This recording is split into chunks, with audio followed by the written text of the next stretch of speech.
आज की मुलाकात कार्यक्रम में मैं नवल किशोर शर्मा सीएससी उत्तर प्रदेश टीम से सीएससी के माध्यम से आधार सर्विस, जिसमें कि हमारे बीएलई भाई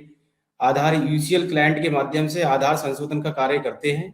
तो उसके बारे में विस्तृत जानकारी लेकर आपके समक्ष प्रस्तुत हुए हैं। आधार सॉफ्टवेयर में वो एक नया फीचर ऐड ऑन हुआ है। जैसा कि मैंने बताया, डॉक्यूमेंट अपलोड फीचर, इसका मेन मकसद यूआईडीआई के द्वारा एक नया सर्कुलर जारी हुआ है, जिसके माध्यम से जो भी आधार कार्ड प्रेजेंट टाइम में 10 साल से पुराने, मतलब रेजिडेंट ने अपना आधार आज से प्रेजेंट में 2022 चल रहा है, तो इससे पहले 10, 11, 12 में जो आधार बने हुए हैं, एक टेंटेटिव टाइम पीरियड दिया गया है कि 10 साल से पुराने जितने भी आधार हैं और आधार बनने के बाद, मतलब रेजिडेंट का जब आधार बना और उसके बाद कभी भी उसने इस बीच इस टाइम पीरियड के दौरान कोई भी चेंजेस अपने आधार में डेमोग्राफिक से संबंधित, चाहे उसने अपना नाम हो गया, जन्म तिथि है, पता है, इस तरह का कोई भी चेंजेस अपने आधार में नहीं कराया है, तो इस प्रकार के सभी रेजिडेंट्स को अपने आधार में जो रिसेंट उसके आईडी एड्रेस प्रूफ है, पीओआई और पीओए, उनको अपडेट कराना मैंडेटरी यूआईडीआई के अनुसार कर दिया गया है।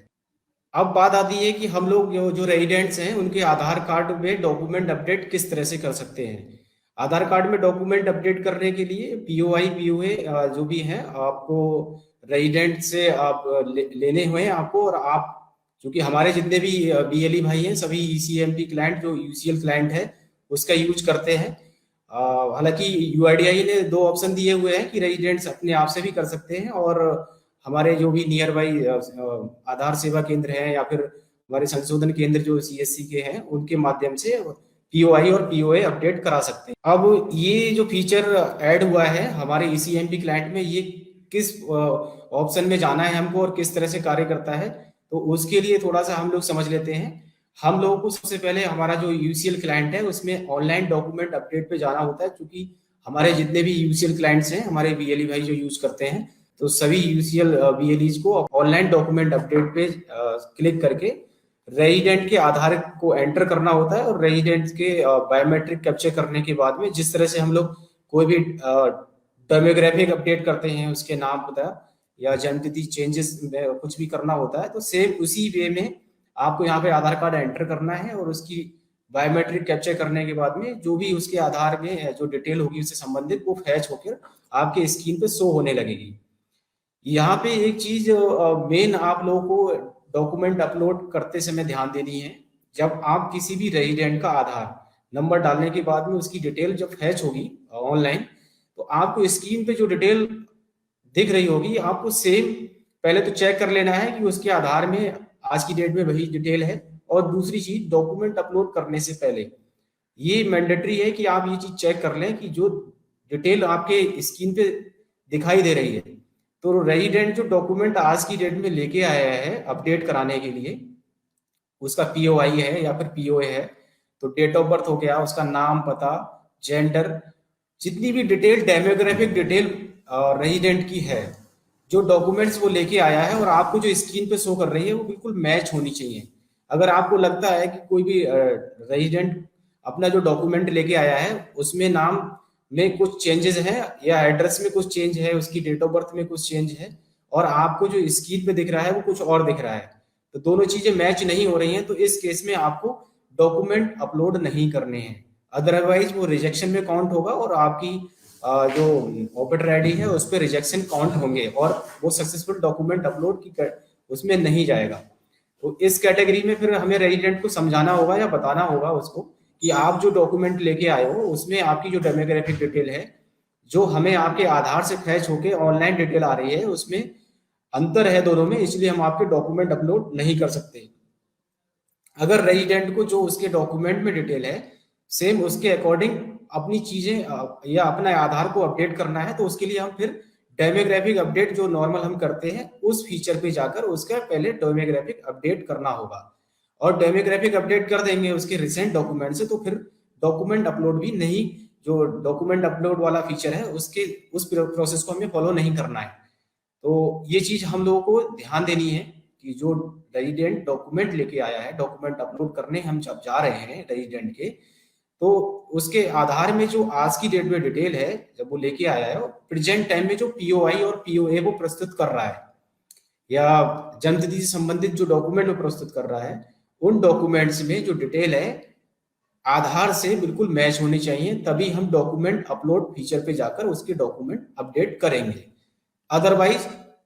उसको अगर जरूरत है अपने डॉक्यूमेंट को के अनुसार आधार को कराने की, तो फिर वो डेमोग्राफिक अपडेट जो नॉर्मल हम करते हैं नॉर्मली, उस फीचर के थ्रू उसका डेमोग्राफिक अपडेट हमें करना है। यहाँ पे एक चीज ध्यान देने वाली और भी है, यूआईडीआई के अनुसार जैसे हमें पीओआई पीओए और रिलेशनशिप प्रूफ हो गया या बर्थ से संबंधित जो डॉक्यूमेंट्स की लिस्ट हम लोग शेयर की हुई है, तो यहाँ डॉक्यूमेंट अपलोड फीचर में यूआईडीआई ने नॉर्मली हम क्या करते हैं, अगर किसी को नया आधार बनवाना है या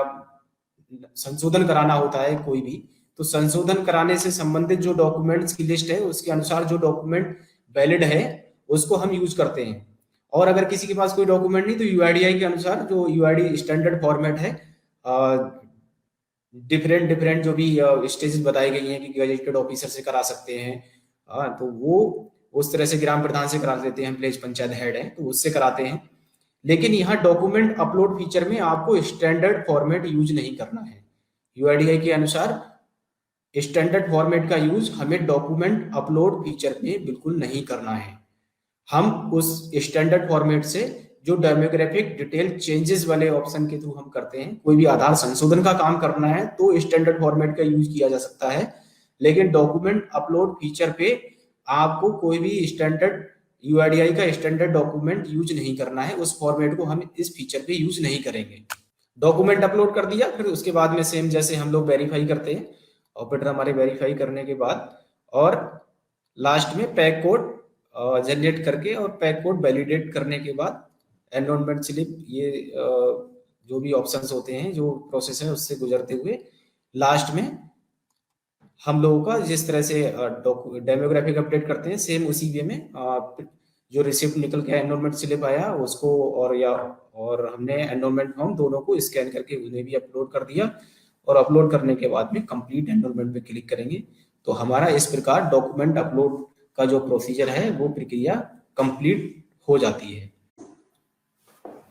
इसके अलावा सभी बीएलई भाइयों से अनुरोध रहेगा मेरा कि जो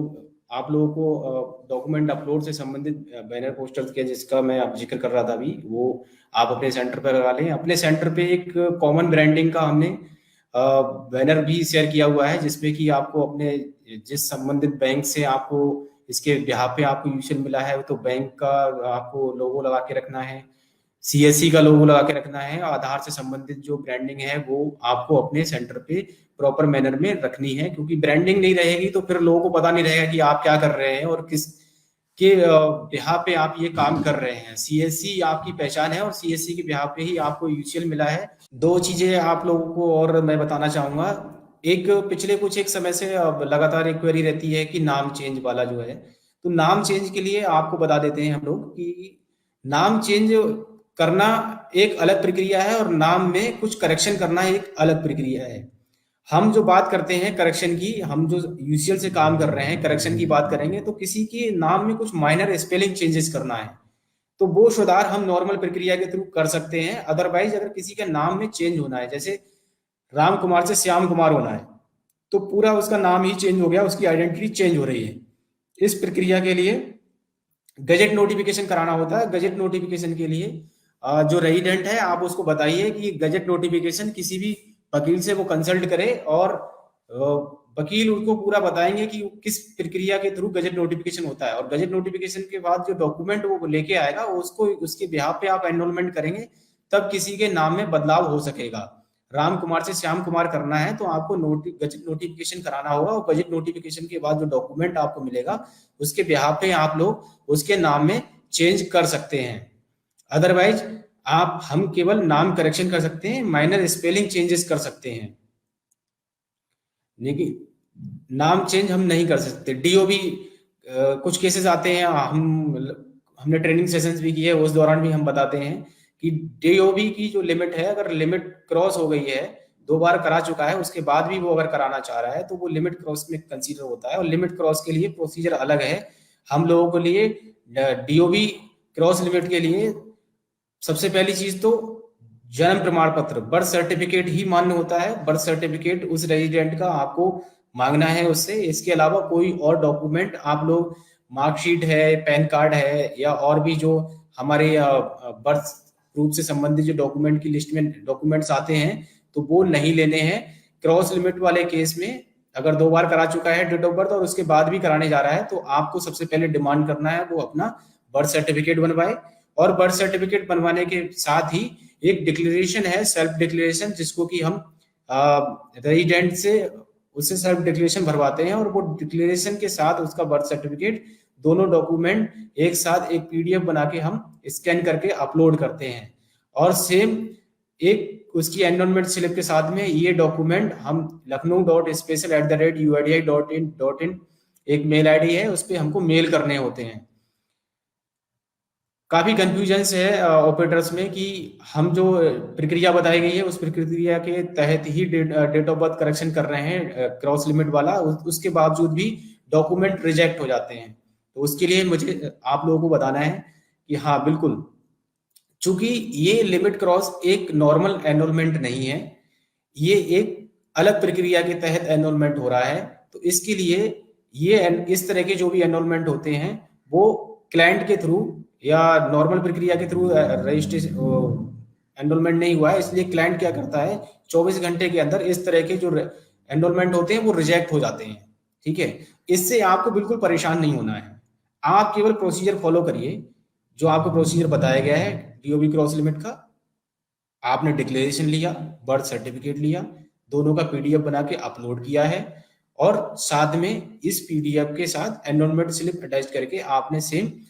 जो मेल आईडी लखनऊ स्पेशल है उस पर आपने शेयर कर दिया। ठीक, उसके बाद जो आप मेल करते हैं वो मेल आईडी से जब वहां पे क्यूसी टीम, यूआईडीआई की क्यूसी टीम उस मेल को चेक करने के बाद में, उसकी क्यूसी मैनुअल क्यूसी होती है, तो मैनुअल क्यूसी करने के बाद में जो चीजें वेरीफाई करेंगे वो, और वेरिफिकेशन के बाद आफ्टर वेरिफिकेशन वो आपका जो पैकेट है वो जनरेट हो जाता है। ठीक है, तो हमें ये नहीं करना है कि हमने एनरोलमेंट किया और रिजेक्ट हो गया तो फिर से हमने उसका एनरोलमेंट कर दिया। आपको रेजिडेंट को बोलना है यूआईडीआई के अनुसार, जो कि 90 डेज का टाइम पीरियड है, लगभग 90 डेज के अंदर वो पैकेट जनरेट होगा। तो इस चीज से हमें विचलित नहीं होना कि हमने पैकेट जो डीओबी क्रॉस लिमिट वाला था वो किया और लेकिन वो रिजेक्ट हो गया, और हमने जो प्रोसीजर था उसको फॉलो ही किया था। काफी ऑपरेटर्स बीएलई भाई हमारे यहाँ पे मेल करते रहते हैं, क्वेरी भी करते हैं बार बार कि हम सर हम आपने जो प्रक्रिया बताई हुई है या फिर जो यूआईडीआई के नॉर्म्स है उसके अकॉर्डिंग हमने डीओबी क्रॉस लिमिट किया, जो करेक्शन था वो किया था, उसके बाद भी वो रिजेक्ट हो गया। तो पहला आंसर आपके लिए यह है कि हाँ वो रिजेक्ट होगा, क्योंकि वो नॉर्मल एनरोलमेंट नहीं है। वो दूसरा प्रोसीजर जो बताया गया है उसको, जो सेकेंड स्टेप है, जो मेल यूआईडीआई को प्राप्त होगा उस एनरोलमेंट के अगेंस्ट में, तो उस मेल के बिहाफ पे जो पैकेट क्रिएट हुआ होगा या पैकेट सीआईडीआर पे होगा, उसको फिर वो उसको अप्रूव कर देते हैं। और इस प्रक्रिया में लगभग 90 डेज का टाइम पीरियड लगता है, क्योंकि जो मेल्स हैं वहां पे मल्टीपल मेल्स जाते हैं डेली, तो ये पॉसिबल नहीं है कि वो आपके विद इन, आपको लग रहा हो कि 7 डेज या 10 डेज या 15 डेज में वो मेल रीड आउट करके और आपकी क्यूसी हो जाएगी। तो वो एक टाइम टेकिंग प्रोसेस है, समय लगता है, लेकिन आप प्रोसीजर को फॉलो करिए और रेजिडेंट को बताइए ये चीज, जिससे कि रेजिडेंट्स भी आके आपसे आर्गुमेंट ना करें इस चीज पे। तो दो मैंने आपको चीजें बताई, एक तो नाम किसी का अगर चेंज होना है, नाम में बदलाव होना है, उसकी आइडेंटिटी जो नाम है वो पूरा चेंज हो रहा है, राम कुमार से श्याम कुमार हो रहा है, राम बहादुर से राम सिंह होना है, या इस तरह के कुछ चेंजेस हैं जिससे कि वो अपने आप में जो फर्स्ट नेम है उसका वो पूरा चेंज हो रहा है। ठीक है, वो चेंज हो जा रही है उसकी आइडेंटिटी, तो हम लोग उसके लिए रेजिडेंट से गजेट नोटिफिकेशन कराने की डिमांड करेंगे, और गजेट नोटिफिकेशन जब वो करा के ले आएगा तो उसके बिहाफ पे हम उसका एनरोलमेंट करेंगे। डीओबी क्रॉस लिमिट के लिए भी आपको बता दिया कि डीओबी क्रॉस लिमिट की जो प्रक्रिया है उसमें आपको बर्थ सर्टिफिकेट ही लेना है पहली चीज तो, और कोई डॉक्यूमेंट जन्म तिथि से संबंधित कंसीडर नहीं करना है क्रॉस लिमिट में, और डिक्लेरेशन लेनी है, दोनों की पीडीएफ बना के आपको अपलोड करनी होती है, और उसके बाद में फिर उसको आरओ को भी मेल करना होता है अलॉन्ग विद एनरोलमेंट स्लिप। और जैसे ही वहां पे आरओ के द्वारा वो मेल्स जो पहुंचते हैं उन मेल्स को वेरीफाई करके चेक किया जाता है, चीजें ठीक पाई जाती हैं, तो फिर वो एनरोलमेंट प्रोसेस कर दिए जाते हैं, वो जनरेट हो जाता है, उसकी जन्मतिथि अपडेट हो जाएगी। किसी के बहकावे में बिल्कुल भी नहीं आए। आप जो काम कर रहे हैं ईमानदारी से काम करें। आधार संशोधन के लिए 50 रुपीज ही फीस चार्ज लेनी है आपको, इसके अलावा कुछ और चार्ज नहीं करना है। अगर रेजिडेंट्स आपके यहाँ पे प्रिंट आउट आधार प्रिंट कराने आता है, तो जब उसका आधार कार्ड जनरेट हो जाएगा, प्रिंट जब वो निकलवाने आएगा, उस समय पे आपको वो फीस चार्ज करनी है प्रिंट आउट की। इसके अलावा आप मल्टीपल सर्विसेज करते हैं आप सेंटर पे, चूंकि जो हमारे जितने भी सीएससी सेंटर हैं उस पे और भी सर्विसेज डिलीवर होती हैं। आप वो कोई सर्टिफिकेट जारी कर रहे हो, आयुष्मान में उसको एनरोल कर रहे हो या कुछ भी कर रहे हो, तो रेजिडेंट को अच्छे से समझा के भेजें कि हमने आपसे जो आधार संशोधन है प्रक्रिया है उसके लिए 50 रुपए चार्ज किए हैं, आपने जो और काम कराया है उसके लिए चार्ज हुआ है। क्योंकि ज्यादातर ये देखा गया है कि जब भी कोई कंप्लेन आती है तो फिर बाद में हम लोग थोड़ा सा इस चीज को सफाई देने की कोशिश करते हैं कि हमने कुछ और काम किया होगा, लेकिन ऐसा नहीं है। अगर ऐसा है तो फिर आप रेजिडेंट को अच्छे से समझा के भेजें,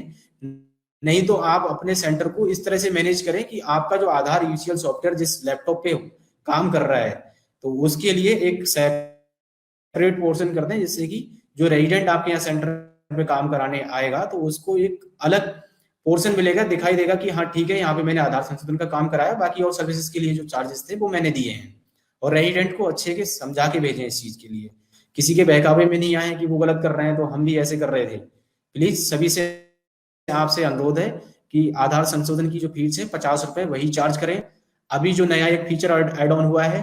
डॉक्यूमेंट अपलोड फीचर, तो इस पे भी हमें केवल 50 रुपए ही चार्ज करना है। अगर बात करें हम नॉर्मल आधार संशोधन की, तो अब पिछले कुछ एक महीने से बहुत कम ट्रांजेक्शन हो रहे हैं।